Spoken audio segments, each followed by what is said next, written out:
नमस्कार दोस्तों, ये जो येलो कलर का फ्लावर आप देख रहे हैं, ये है कपास के फ्लावर। और कपास के ऊपर इस तरह के येलो कलर के डबल पेटल के फ्लावर्स खिलते हैं, जो बहुत ही सुंदर लगते हैं।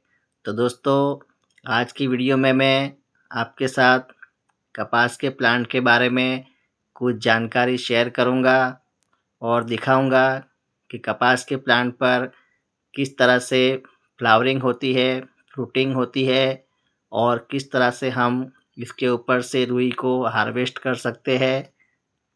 तो दोस्तों, कपास के बारे में तो आप जानते ही होंगे।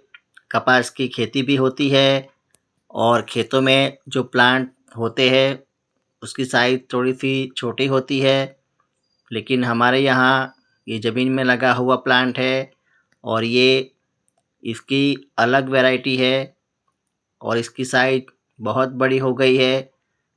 इसकी हाइट 10 फीट तक की हो गई है और ये 2 साल से प्लांट हमारे यहाँ लगा हुआ है।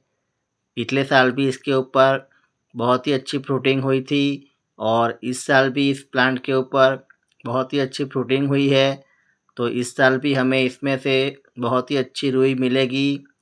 तो दोस्तों, आप तो जानते ही हैं कि कपास में से जो रुई निकलती है, उस रुई का उपयोग हम लोग अपने घरों में पूजा में उपयोग करते हैं। लेकिन हमें तो इसी प्लांट से इतनी रुई मिल जाती है कि पूरे साल तक हमें रुई खरीदने की ज़रूरत नहीं पड़ती है।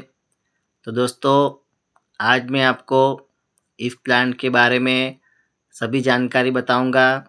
तो बने रहिए आप मेरे साथ वीडियो में। बहुत ही कम केयर में चलने वाला ये प्लांट है।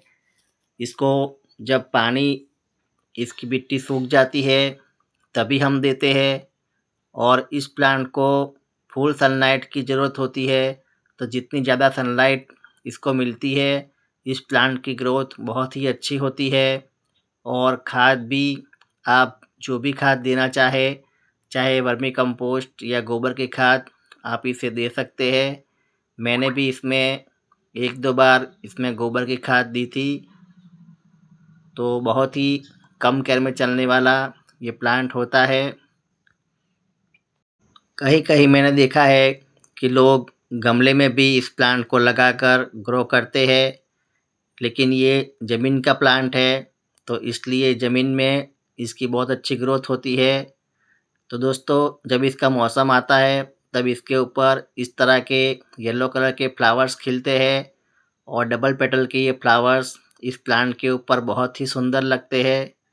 धीरे-धीरे ये फ्लावर सूखने लगते हैं और इसके सूखने के बाद इसके नीचे से कपास बनना शुरू होता है।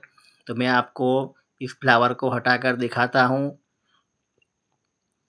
तो ये देखिए दोस्तों, जब ये फ्लावर अपने आप ही गिर जाते हैं, तो इसके नीचे से इस तरह से कपास बनना शुरू हो जाता है। धीरे-धीरे इसकी साइज बड़ी होती है। तो ये देखिए, अब इसकी साइज इस तरह से हो गई है। तो अब ये धीरे-धीरे ग्रोथ करेंगे। तो इस तरह से कपास की ग्रोथ होती है। और दोस्तों, जब ये पूरी तरह से मैच्योर हो जाते हैं, तब इसमें जो रुई बनती है, उसकी वजह से ये कपास अपने आप ही खुल जाते हैं और हमें इसमें से रुई भी देखने को मिलती है। मैं आपको दिखा रहा हूँ। ये देखिए, यहाँ पर ये एक कपास यहाँ पर खुल गया है। इसके अंदर अब रुई भी बहुत अच्छी तरह से बन गई है और जब ये रुई पूरी तरह से बन जाएगी और ये इसके ऊपर की जो छाल होती है वो अपने आप ही सूख जाएगी, तब हम इस कपास को हार्वेस्ट कर सकते हैं। तो दोस्तों, इस तरह से ये कपास इसके ऊपर बनते हैं। और खेतों में तो आपने देखा होगा कि छोटे-छोटे प्लांट होते हैं और यहाँ पर हमारा ये प्लांट ज़मीन में लगा हुआ है। तो ये देखिए, ये ज़मीन में लगा हुआ प्लांट है और ये 2 साल पुराना है। इसके आसपास हमने कुछ बैंगन के पौधे भी लगा रखे हैं। तो मैं आपको इस प्लांट की हाइट दिखाता हूँ। तो ये देखिए दोस्तों, इसकी 5-6 ब्रांच भी बनी हुई है और इसकी हाइट 10 फीट तक चली गई है और बहुत ही बड़ा ये पेड़ बन गया है। और इसके ऊपर जितनी भी ब्रांचेस है, सबके ऊपर बहुत ही अच्छी फ्लावरिंग और फ्रूटिंग हुई है। धीरे धीरे ये सभी कपास जब पक जाएंगे, तब इसमें से हम रुई को हार्वेस्ट कर सकते हैं। तो देखिए दोस्तों, जहाँ भी आप देख सकते हैं, वहाँ ये कपास के ऊपर फ्रूटिंग आपको देखने को मिलेगी। ये देखिए, हर ब्रांचेस के ऊपर इस तरह से फ्रूटिंग हुई है। तो दोस्तों, इस तरह से ये कपास के ऊपर फ्लावरिंग होती है और उसके बाद धीरे धीरे ये फ्रूट बनने लगते हैं और जब ये पककर बड़े हो जाते हैं, तब इसके अंदर से हम रुई को निकाल सकते हैं। मैं आपको ये दिखा रहा हूँ। ये देखिए यहाँ पर अब इसका ये जो फ्रूट है, इसकी जो छाल है वो धीरे धीरे सूखने लगी है और हम इसमें से बहुत ही आसानी से रुई निकाल सकते हैं। तो देखिए दोस्तों, इस तरह से हम इस रुई को निकाल सकते हैं। ये रुई इसके अंदर जो बीज रहता है उसके ऊपर लगी रहती है। मैं आपको हटाकर दिखाता हूँ।